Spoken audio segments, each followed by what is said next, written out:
Filipe Coutinho record transfer തുക മുടക്കി ബാഴ്സലോണയിൽ എത്തിച്ച താരങ്ങളുടെ പട്ടികയിൽ ഇന്നും ഒന്നാം സ്ഥാനത്ത് ഈ ബ്രസീലിയനാണ്.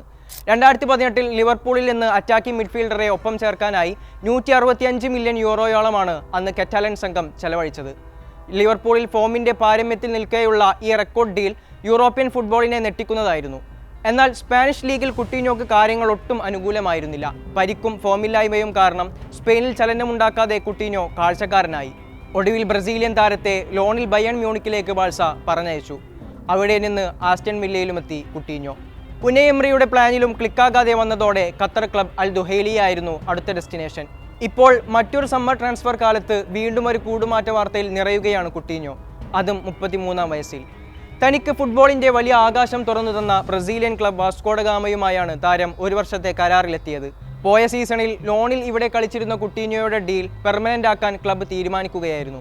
നെയ്മറിനും തിയാഗോ സിൽവക്കുമെല്ലാം പിന്നാലെയാണ് കുട്ടീഞ്ഞോയും ബാല്യകാല ക്ലബ്ബിലേക്ക് മടങ്ങിയെത്തുന്നത്. ബ്രസീൽ ദേശീയ ടീമിനായി 68 മത്സരങ്ങളിൽ കളത്തിലിറങ്ങിയ മുൻ ബാഴ്സ ലിവർപൂൾ താരം 21 ഗോളുകളും നേടിയിട്ടുണ്ട്. 2022-ലാണ് അവസാനമായി കാനറി ടീമിനായി കുട്ടീഞ്ഞോ കളത്തിലിറങ്ങിയത്.